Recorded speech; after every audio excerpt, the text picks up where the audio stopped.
tratamiento, ¿no? Sí. Ok. Bueno, hay que pongan mucha atención porque luego es bien difícil sin pizarrón, ¿no?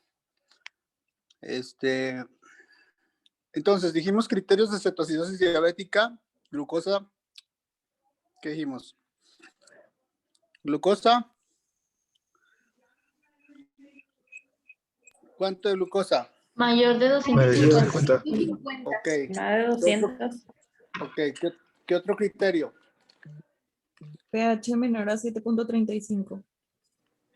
Ok, pH 7.35 menor a 7.35, ¿qué más? El Bicarbonato bicarbonato. menor a 18. Carbonato. Uh-huh. Y ¿Y qué otro? cetonuria. Cetonuria. Cetonemia. Ok. Entonces hay que tener esos parámetros para determinar una cetoacidosis diabética, ¿no? Ya dependiendo de eso, ustedes, conforme vayan teniendo experiencia y clasificar en leve, moderado o severa. Ok. En cuanto al diagnóstico, pues obviamente indispensable una biometría hemática, una química sanguínea, para ver cómo está también la función renal. ¿Por qué? Porque hay pacientes nefrópatas que están con acidosis y no necesariamente tiene que ser por cetoacidosis diabética. Electrolitos séricos, acuérdense que dijimos que muchos pacientes están con pseudohipercalemia. Y aparte, el comportamiento del potasio siempre es a bajar cuando tenemos una infusión de insulina en cuanto al tratamiento. Y si es necesario, dijimos radiografía de tórax, electrocardiograma, dependiendo de qué causa haya sido la exacerbante de la cetoacidosis diabética. ¿Sí?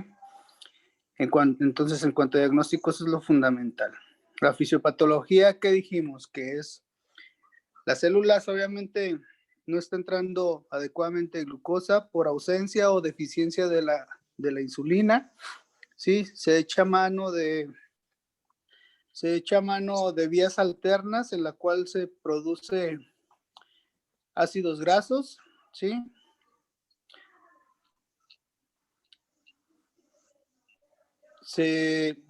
Debido a las altas cifras de glucosa en sangre, hay eliminación por la orina y con esto hay pérdidas de líquidos. Dijimos que las deficiencias es de aproximadamente de 7 a 8 litros, ¿sí?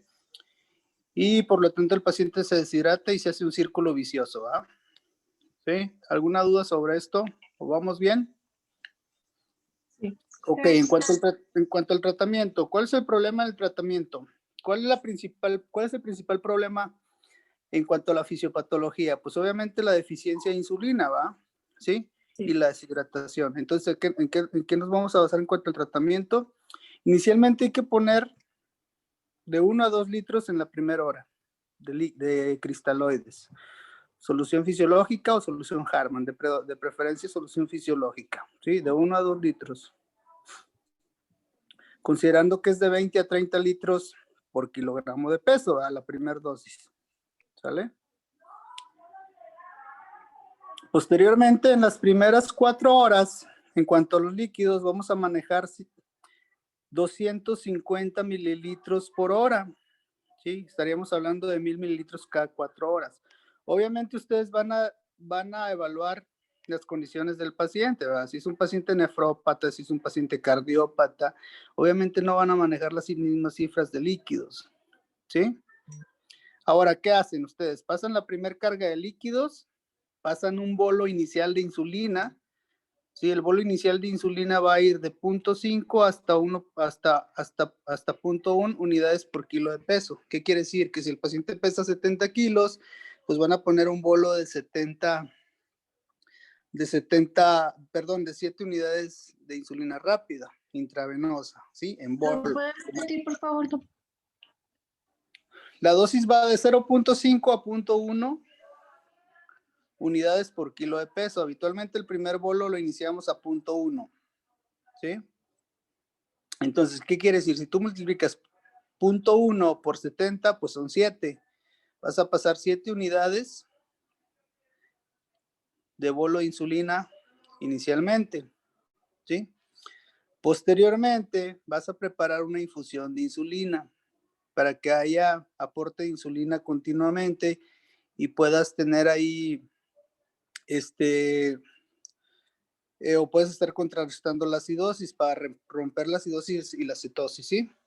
Entonces, vas a empezar con una infusión de insulina. Muchos médicos preparan 50 unidades en 50 de solución fisiológica, o bien 50 son 100 de solución fisiológica, otros 100 unidades en 100 de solución fisiológica.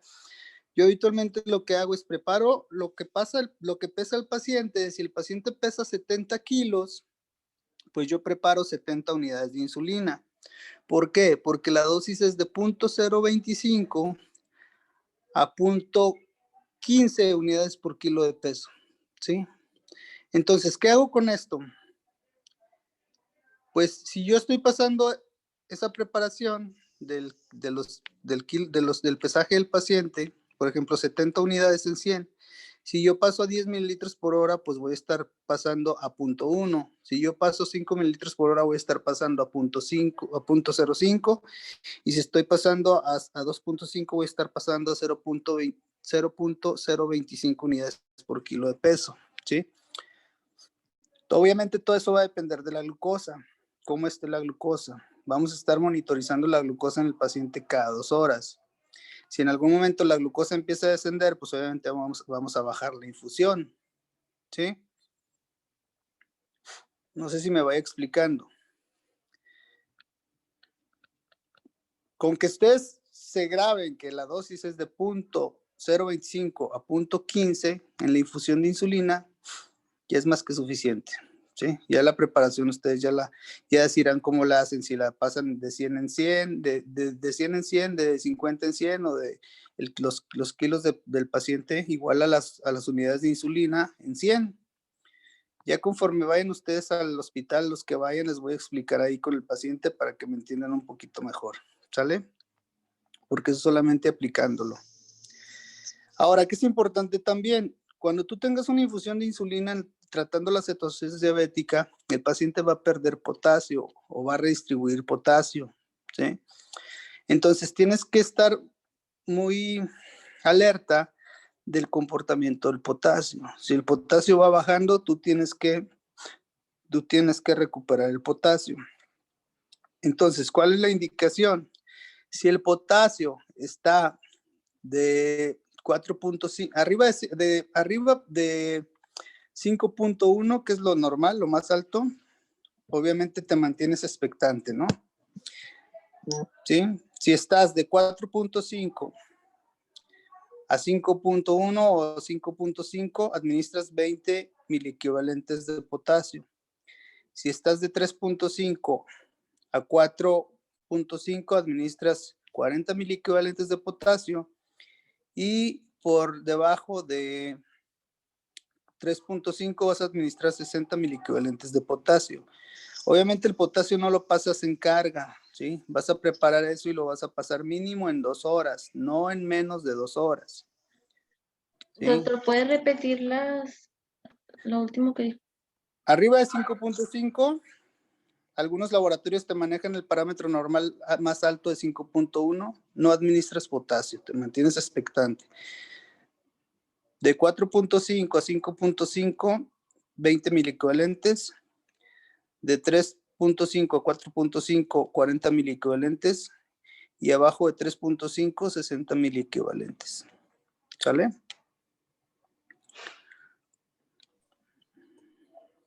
Ok, entonces, en cuanto al tratamiento de la cetosis diabética, es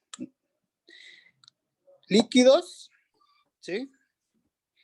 Insulina, infusión de insulina, con un bolo inicial de 0.1 por unidades por kilo de peso. Potasio, ¿sí? Y a criterio de cada médico, bicarbonato. Sinceramente, en mi caso, nunca administro bicarbonato. Hay guías que sí te mencionan el bicarbonato. El bicarbonato en esta ocasión no se administra de acuerdo al déficit, se administra por recomendación. Y la recomendación es abajo de 6.9 en la gasometría, tú vas a administrar 100 miliequivalentes de bicarbonato. Y de 6.9 a 7 vas a administrar 50 miliequivalentes de bicarbonato, ¿sí? Entonces no es dependiendo del déficit como en los nefrópatas, sino dependiendo de la recomendación y del pH. ¿Sale? Entonces lo principal es líquidos, insulina, ¿sí? Potasio, a criterio de cada quien bicarbonato, en mi caso la verdad no lo recomiendo, ¿sí? Y acuérdense, siempre hay un factor exacerbante. Si es neumonía, pues antibióticos, ¿sí? Si es infarto, pues obviamente determinar si vas a trombolizar o qué le vas a hacer al paciente. Si es pancreatitis, pues obviamente el pancreatitis habitualmente el tratamiento es líquidos y analgésicos, ¿sale? O sea, hay que buscar siempre factor exacerbante. Bien, una simple infección de vías urinarias, ¿sale? Ok, ¿alguna pregunta hasta aquí?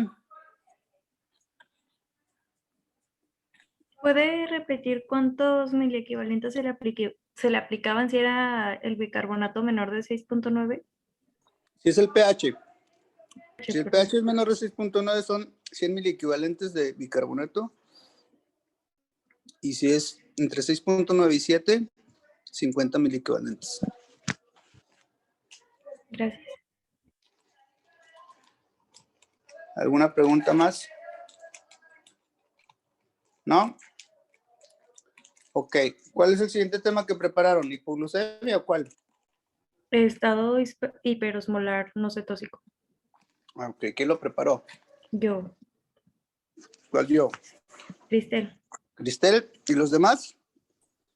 También lo leímos. Si También. pregunto al azar, ¿sí lo saben? Sí, sí lo estudiamos. Sí. A ver, bueno, dale pues, Cristel. Vamos a darte oportunidad. Te Gracias. salvaron, te salvaron, cabrón, se salvaron. Empiézale pues a ver qué tanto alcanzamos. Voy.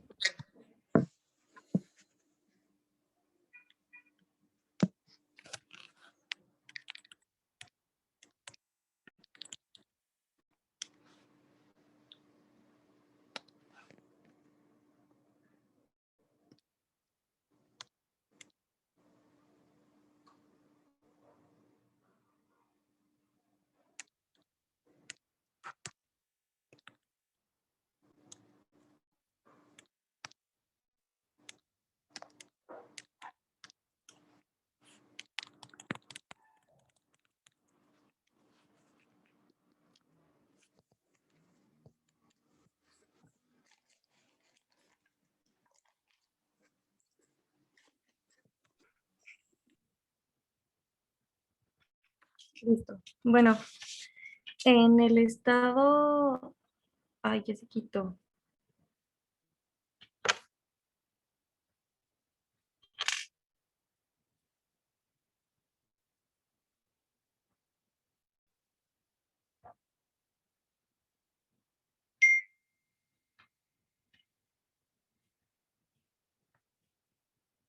¿Sí me escuchan? Sí. Ah, ok. Es que se me trabó. En el estado hiperosmolar no cetóxico, este se define como... En este va a haber una hiperglucemia mayor que en la cetoacidosis diabética. Va a estar por encima de 600 miligramos por decilitro la glucosa y va a haber una hiperosmolaridad mayor de 320. Y este es un dato muy importante porque ahorita les voy a explicar. Y el pH el pH va a estar normal y no va a haber presencia o va a ser muy nula la presencia de cuerpos cetónicos. Hay aspectos importantes que es importante mencionar, como que este predomina en la diabetes mellitus tipo 2, a diferencia que en la cetoacidosis diabética era en la tipo 1, y se da más en personas mayores, a diferencia de la cetoacidosis diabética que era en adolescentes o jóvenes. Como ya mencionamos antes, este tipo de casos se van a presentar porque hay un factor que desencadena esto, y el más común es una infección. El estrés, el abandono del tratamiento, un embolismo pulmonar, intervenciones quirúrgicas, traumatismos, quemaduras, una inadecuada ingesta de agua uso de ciertos fármacos como los glucocorticoides, fenitoína, propanolol, diuréticos tiacídicos, antagonistas del calcio y procedimientos terapéuticos como la interrupción de la nutrición parenteral y la diálisis. En la fisiopatología, ok, se las voy a explicar. Todo empieza por un factor predisponente que, como ya mencioné, puede ser una infección en la mayoría de los casos, y esto comienza a partir de que hay una deficiencia relativa de insulina, a diferencia de la cetoacidosis diabética que normalmente es inexistente. Entonces, a partir de que existe una deficiencia de insulina, va a haber un aumento de la glucosa, obviamente. Y esto va a generar también que las hormonas contrarreguladoras aumenten y va a generar una glucogenólisis y una gluconeogénesis. Por lo tanto, va a seguir aumentando la glucosa y la glucosa no puede, pues no hay pues la insulina no funciona, entonces sigue aumentando. Y esto genera una hiperglicemia y una hiperosmolaridad. A diferencia de la cetoacidosis no diabética, es que como aquí todavía existe una cantidad, pues, o sea, no hay deficiencia total de la insulina, no se genera la vía que estábamos viendo en la cetoacidosis diabética, porque en la otra vía se utilizaban las grasas y se generaban los cuerpos cetónicos. Aquí no, porque todavía existe una cierta cantidad de insulina y entonces nada más se está produciendo la glucogenólisis y la gluconogénesis y se produce más y más glucosa. ¿Sí me entienden hasta aquí? Sí. Y ok, bueno. Y esto genera una deshidratación. Para el examen físico, vamos a ver que hay una alteración del estado mental y como ya les había mencionado antes, ¿se acuerdan de la hiperosmolaridad? ¿Sí? Sí. Que les había dicho que tenía que ser mayor de 320. Sí. En este es muy característico porque mayor de 320 es cuando empiezan a tener como déficits neurológicos y es otra diferencia de cómo se presenta en la cetoacidosis diabética. Y hay signos neurológicos focales, una deshidratación mucho mayor a la que hay en la cetoacidosis diabética, y hay poliuria, polidipsia, náuseas, vómitos y debilidad muscular. También leí que se puede presentar como días antes, como los síntomas comunes de la diabetes, como poliuria y todo eso, lo que les estaba mencionando. Y en los laboratorios podemos encontrar una glucemia generalmente por arriba de los 600 miligramos por decilitro, una osmolaridad en plasma mayor a 320 miliosmoles por litro.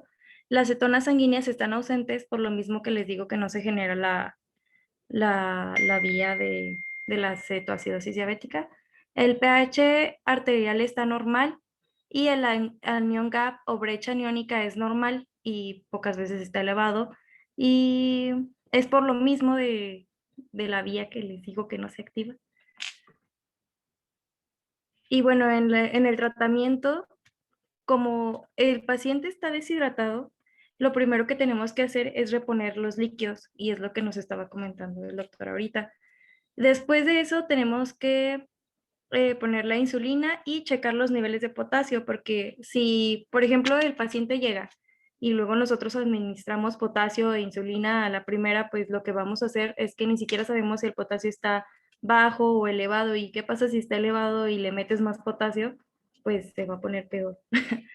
Y después de eso, pues le tienes que dar antibióticos porque les digo que lo más frecuente es que sea causado por una infección. Y así. Y Bueno, a ver, Cristel, y luego, ¿cómo vas a determinar que el paciente tiene un estado hiperosmolar el paciente?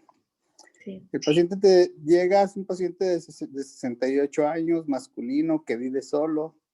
Llegan los familiares y lo ven muy hiporreactivo, ¿sí? Y te lo llevan porque dicen, pues es que está adormilado y está débil. Te dicen que nada más es diabético, no es hipertenso, no es nada, no tiene ningún otro síntoma, ¿sí? Ujú.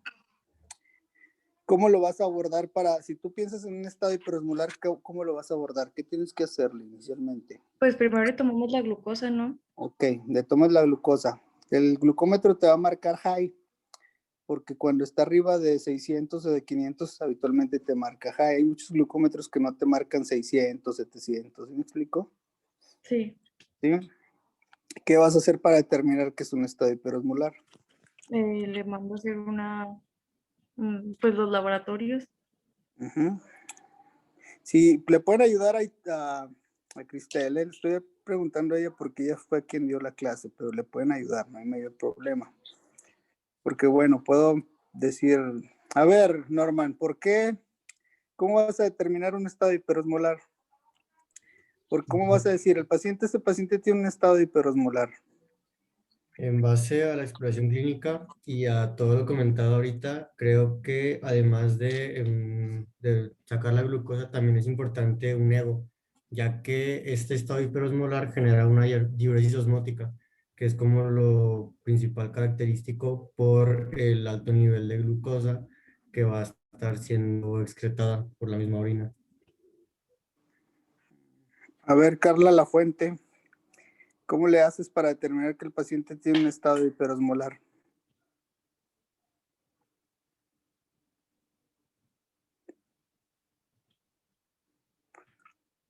Yasmín Pacheco. Pues sería a través, como ya lo comentaron mis compañeros, o sea, la exploración, pero también con el apoyo de los estudios, con análisis de laboratorio y, o sea, contando los criterios que ya nos mencionaba Cristel, que, ¿Cuáles pues, criterios? que a diferencia de la cetoacidosis, va a haber una hiperglucemia arriba de 600 de miligramos por decilitro. La hiperosmolaridad que es arriba de mayor de 320, si no me equivoco. Entonces, y bueno, la ausencia de ceto. ¿Cómo me puedes determinar que tiene una hiperosmolaridad? O sea, ¿por qué dices que tiene una hiperosmolaridad? ¿Cómo? ¿Por qué dices que el paciente tiene una hiperosmolaridad? Por los criterios, ¿Cuáles? los que ya mencioné. A ver, Carlos Rodríguez, ¿cómo determinas que el paciente tiene una hiperosmolaridad? Pues igual, ya teniendo los electrolitos en la sangre, pues ya también leía que se hace un cálculo con todas las mediciones de sodio y todo eso, y ya de acuerdo con lo que salga del resultado, y aún no sabe si es una hiperosmolaridad o no. ¿Y cómo lo vas a saber entonces?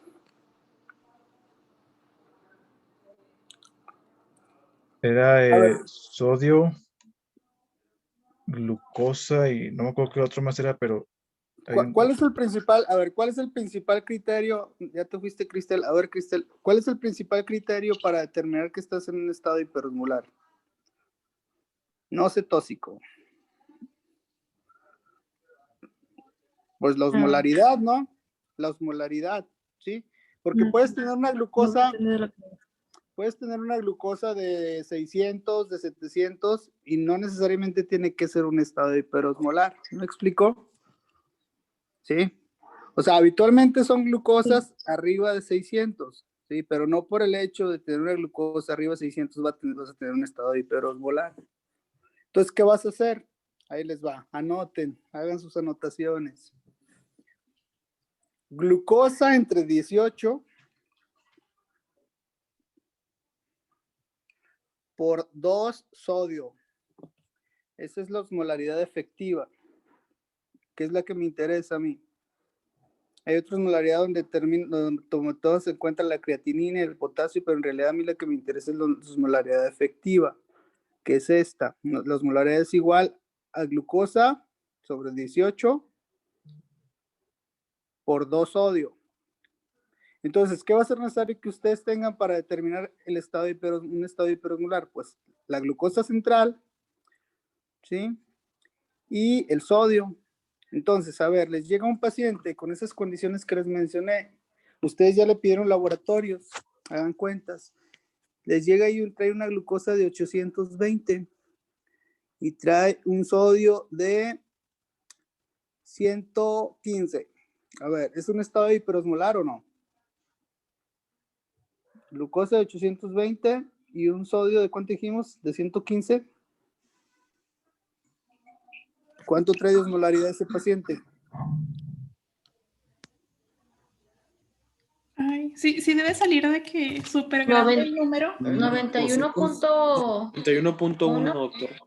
¿Cuánto? 91.1. 91.1. No, como 91. A mí me ¿Cuánto trae sale de una sodio? cifra muy grande. ¿Cuánto trae de sodio? Sí, a mí también me salió muy grande. ¿Cuánto trae de sodio? 115. 115, entonces 115. serían ¿Por 2? Ah, ok. 230. 230. 10.4. No, por 2. 115 trae de sodio, por 2, 230, ¿no? 230. Ok. Ujú. Dijimos de glucosa 820. Sí. Ok, 820 entre 18. 45.5. 45.5. Ok. 130 más, 230, perdón, más 45, ¿cuánto es? 275. ¿Tiene un estado 275. hiperosmolar? ¿Tiene un estado hiperosmolar ese paciente?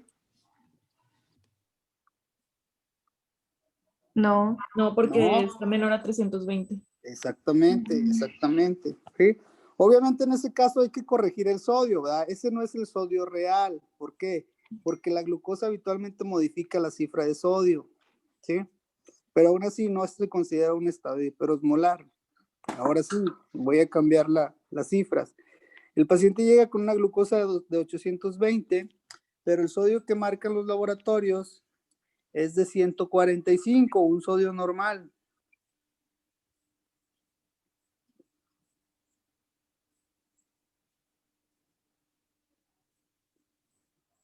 Ya sale de arriba de 320, 335.5. Ok. 300, ¿cuánto? 35.5. 335.5. Ok, ¿es un estado hiperosmolar? Sí. Sí. Sí.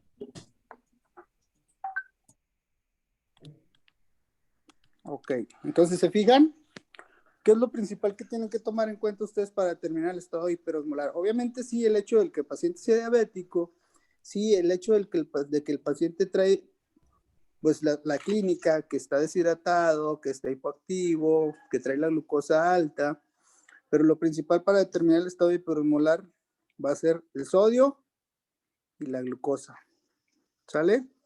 Entonces, una osmolaridad por encima de 320 es un estado hiperosmolar, ¿sí? ¿No les quedó duda en la fórmula? Sí, a mí sí. Bien. Bueno, Sandra, ¿y era quién más? Y Jazmín. yo.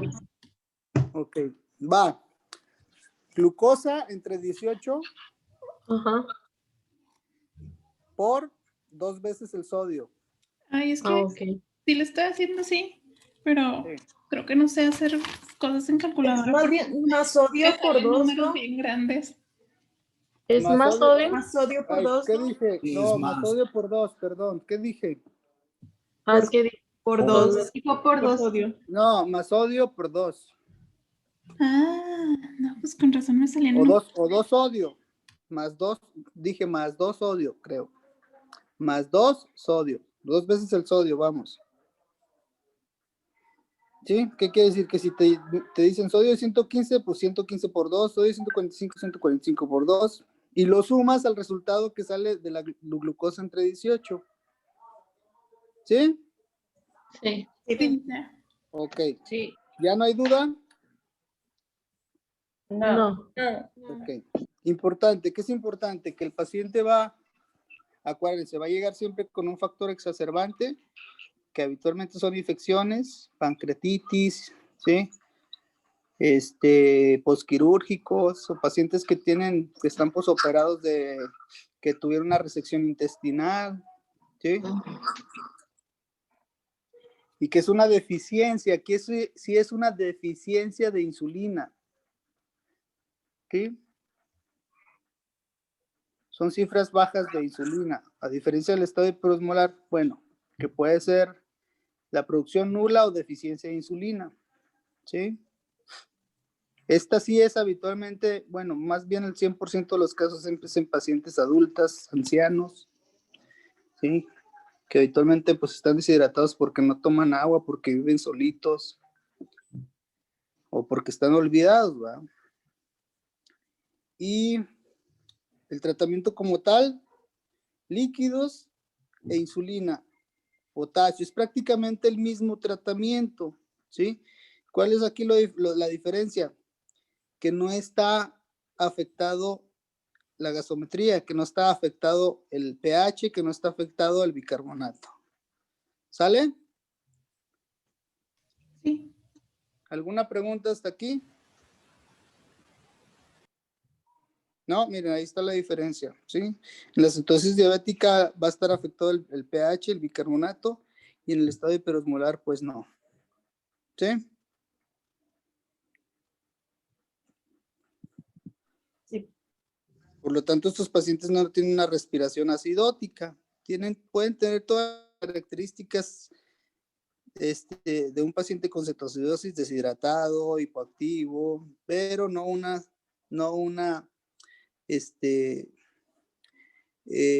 respiración acidótica. ¿Sale? ¿No hay preguntas hasta aquí? No.